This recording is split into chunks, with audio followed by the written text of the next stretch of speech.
हमारे साथ हमारे परम मित्र जो है अजय एल दुबे जी हैं। अजय एल दुबे जी मूलतः भदोही जिले के मानिकपुर जो चौरी बाजार के जस्ट बगल में मानिकपुर गांव है, वहीं के रहने वाले हैं और रहते हैं मुंबई में। बेटी बचाओ बेटी पढ़ाओ चैरिटेबल ट्रस्ट के द्वारा बहुत सारे सामाजिक कार्यों में अपनी भागीदारी भी निभाते हैं और वहाँ पे अपना उद्योग भी करते हैं। उद्योग की चर्चा नहीं, हम सामाजिक जीवन की बात कर रहे हैं, सामाजिक सेवा की बात कर रहे हैं।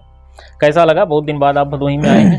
बहुत अच्छा लगा। और इस समय हमारे शहर में एक चुनाव का भी माहौल देखने को मिल रहा है, प्लस गर्मी भी अच्छी खासी पड़ रही है और बहुत दिनों से माता पिताजी से भी मुलाकात नहीं हुई थी, तो ये हुआ कि चलो इसी बहाने थोड़ा सा मिला भी आते हैं और यहाँ पे अपने लोगों से भी मिल लेते हैं, एक चुनाव का माहौल भी देख लेते हैं। तो बस उसी विषय पे हम लोग यहाँ पे आए हैं। और भदोही में आप आए, थोड़ा बहुत तो घूमे होंगे, क्या लग रहा है आपके भदोही में कि चुनाव तो आ गया है, यहाँ के मुख्य मुद्दे क्या होने चाहिए? देखिए, मुख्य मुद्दा जो है हमेशा शहर का एक ही रहता है। यहाँ बिजली, पानी, सड़क, शिक्षा, ये सब बहुत ही बेसिक मुद्दे हैं जो हमारे सभी जो भी हमारे शहर के लोग हैं उनको ये चीज़ें मिलनी चाहिए। और वो चीज़ें मुझे लगता है कि मैं यहाँ से 25-30 साल पहले मैं मुंबई शिफ्ट हो गया था। मेरी आधे से ज़्यादा पढ़ाई यहाँ हुई है, मैं यहाँ रहा हूँ, भदोही में बहुत घूमा हूँ, शहर में बहुत घूमा हूँ, लेकिन बदलाव मुझे आज भी कुछ नज़र नहीं आ रहा। वैसे जस का तस है। हाँ, जस का तस है। अभी जैसे लाइट तो सुधरी है फिलहाल, लाइट सुधरी है, लेकिन और जो इंफ्रास्ट्रक्चर है जो डेवलप होना चाहिए जो है उनमें कोई बदलाव नहीं। इस बार ना हरीश भाई मैं बाई रोड आया मुंबई।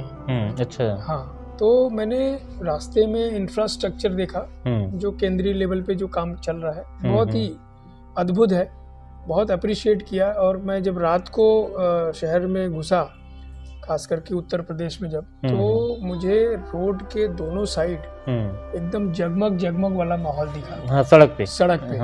पहले ऐसा होता था कि एकदम अंधेरा रात में, मतलब ट्रैवल करना मतलब बहुत बड़ी बात होती जी।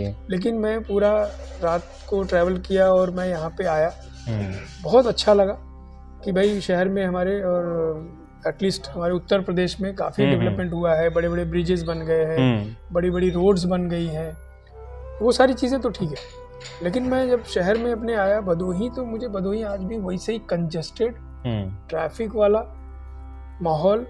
हाँ, अभी हम लोग आ रहे थे तो बिल्कुल। हाँ, अभी हम लोग जब साथ में आ रहे थे तो वो कौन सा ब्रिज हम लोग उतरे? हाँ, वही रेलवे ओवर ब्रिज गजिया वाला है, आनंद नगर गजिया का है। उसके बाद से इतनी सकरी रोड, एकदम नैरो फनल, उसमें ही लोग आ रहे हैं, उसी में से लोग जा रहे हैं। और मैं देख रहा था लोग बड़े यूज्ड टू हैं, उनको कोई ऐसी आश्चर्य वाली बात नहीं लग रही कि यार इतना ट्रैफिक है, मतलब वो लोग अपने हिसाब से आना जाना कर रहे हैं।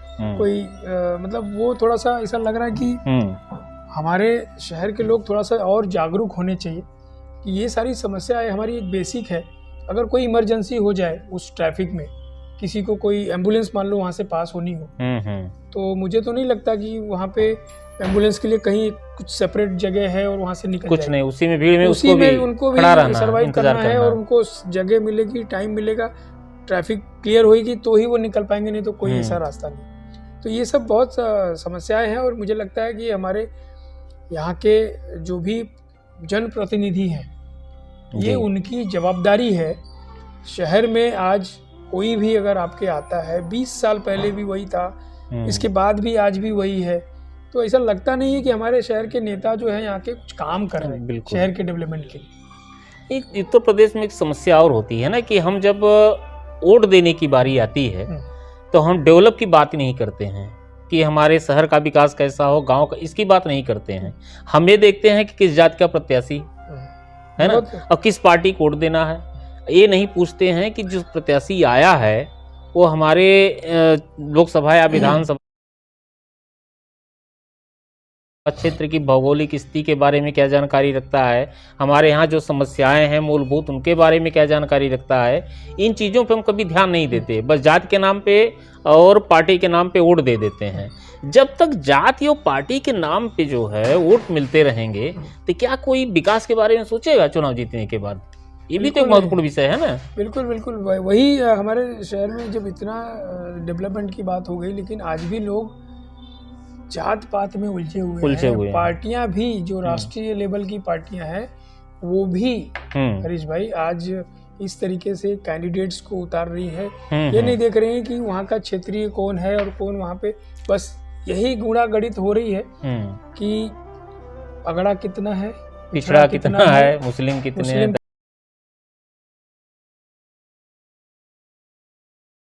दलित कितने हैं, ब्राह्मण कितने हैं, ब्राह्मण अपने पक्ष में कितने हैं, उसके पक्ष में कितने, बस यही जोड़ तोड़ की राजनीति चाय लेते रहिए। हाँ, ये अपने शहर में चल रहा है। और जब ऐसे ही जब तक चलता रहेगा मुझे नहीं लगता कि यहाँ पे शहर का कुछ विकास होगा और जनता का। और जनता भी आज वही चर्चा में, आज मैं बहुत सारे ऐसे क्षेत्र में चुनाव प्रचार के लिए भी गया था, तो वहाँ पे देख रहा हूँ तो लोग यही अपना कैलकुलेशन लगा रहे हैं। ये नहीं सोच रहे हैं कि भाई बस वही। बाकी डेवलपमेंट का मैनिफेस्टो किसी के हाथ में अभी तक तो मैंने नहीं देखा कि भाई ये एक कैंडिडेट आया है, इसने अपना ये डेवलपमेंट का एक मैनिफेस्टो बनाया है, इसमें शहर में उसको ये चीज़ें लानी है, ऐसा तो कहीं नहीं देखा। बस खाली कैसे रिझाओ, कैसे बुलाओ, और बस वही चुनाव का माहौल है तो भैया भैया भैया भैया, हाँ वही। इसके बाद फिर जीत के और चले जाएंगे दिल्ली से फिर पलट के नहीं देखेंगे कि हमारे शहर में होना तो चाहिए ना कि जैसे जो प्रत्याशी चुनाव मैदान में है, अब जो पार्टी का मैनिफेस्टो है वो तो पूरे देश के लिए होता है ना, कि जब हमारी सरकार बनेगी, हमारी ये योजनाएं हैं, ये हम जो है घोषणा पत्र कर रहे हैं, ये डेवलप करेंगे, तो देश की बात करते हैं। एक मैनिफेस्टो होना चाहिए जो प्रत्याशी चुनाव लड़ रहा है और उस क्षेत्र के हिसाब से होना चाहिए। यस कि जो है हमारे क्षेत्र में क्या समस्या है, एटलीस्ट उसको आप देखो। हाँ। केंद्र की समस्या जो भी मैनिफेस्टो है वो तो लागू होगा। वो मैंने बताया ना कि अभी जैसे मैं इंफ्रास्ट्रक्चर की बात करूं तो हमारे केंद्रीय मंत्री जो है नितिन गडकरी जी, उन्होंने अद्भुत काम किया है।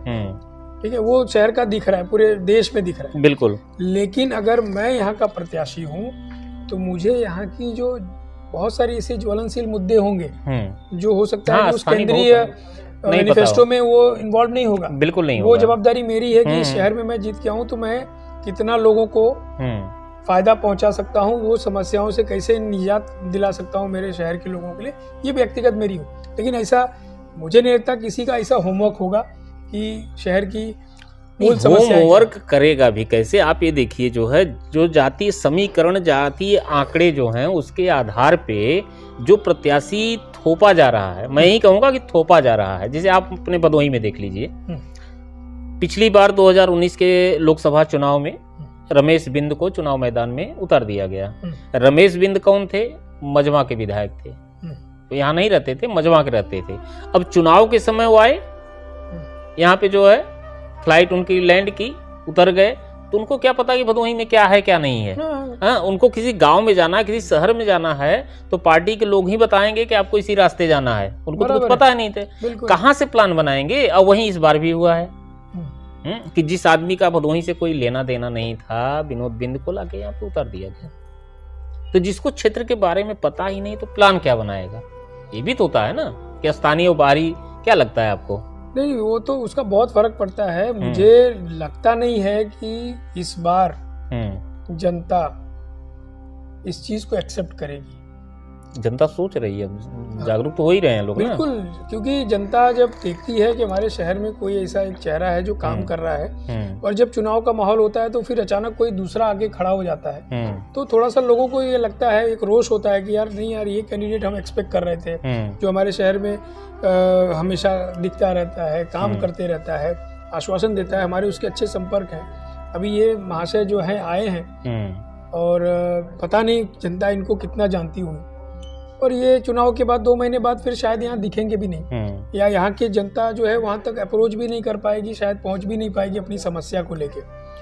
तो ये बड़ी दुर्भाग्य की बात है कि हमारे शहर में इस तरीके से लोग कैंडिडेट भेज देते हैं, कोई भी पार्टी हो, चाहे बीजेपी की मैं बात करूं या पार्टी कोई हो, उससे मतलब नहीं है। पार्टी खाली बस अपना कैलकुलेशन देख रही है कि यहाँ पे अगड़े पिछड़े ये वो कितने हैं। जाति समीकरण कैसा बैठ रहा है। लेकिन एक चीज मैं और बताऊंगा आपके चैनल के माध्यम से कि आज जो यहाँ पे एक बिंद समाज के लोगों को जो है यहाँ पे महत्व दिया गया, टिकट दिया गया, मुझे लगता है कि यहाँ पे ब्राह्मण ठाकुर ज़्यादा तादाद में है। बावजूद इसके मैं अभी जौनपुर में चुनाव प्रचार में था, तो वहाँ पे भी 2-3 दिन से लगातार जा रहा हूँ। तो वहाँ पे लोगों का यही है कि भाई जौनपुर या इस पट्टे में पूरे जितनी भी सीट्स है, मैं बीजेपी की बात करूँगा, उनको कोई ब्राह्मण कैंडिडेट ही नहीं मिला। कोई भी मतलब वो जाति के आधार पे यहाँ पे पैराशूट से लोगों को उतार रहे हैं। उतार रहे हैं। अब वो जनता जो है इस चीज़ को बहुत ही गंभीरता से देख रही है, बहुत रोष प्रकट कर रही है कि भाई यहाँ पे इतने सालों से कोई ब्राह्मण कैंडिडेट नहीं, जबकि अगर मान लो 2.5 लाख 3 लाख अगर बिंद हैं तो 4.5 लाख ब्राह्मण भी हैं। इसके बाद भी उनको 4 लाख पकड़िए, 4 लाख ब्राह्मण हो गए और बाकी 1 लाख राजपूत मिला दीजिए, 5 हुए। हाँ, और सवर्णों में लीजिए तो श्रीवास्तव लोग भी होंगे, 25-30,000 40,000 वो भी होंगे, तो 6 लाख तो हो जा रहे हैं, आराम से हो जा रहे हैं। इसके बावजूद भी उपेक्षा हो रही है तो लोग सोचेंगे ना, स्वाभाविक है। अभी ये बात अलग है कि कितने उसमें अवेलेबल हैं, कितने वोट करेंगे या कितने ब्राह्मण ठाकुर कितने जगहों पे डिवाइड है, वो एक अलग बात है। लेकिन लोग तो ये सोचते हैं ना, बिल्कुल सोचेंगे। प्लान जब अगर आप जाति आधार पे अगर आप वोट कैंडिडेट उतार रहे हो तो लोग भी सोचेंगे ना कि हम इतने बाहुल्य हैं, इसके बाद भी हमको वहाँ पे हमारे समाज के लोगों को मौका नहीं मिल रहा है।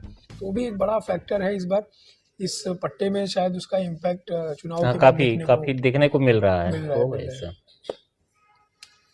ठीक है भैया, चाय लीजिए, बातें होती रहेंगी जी।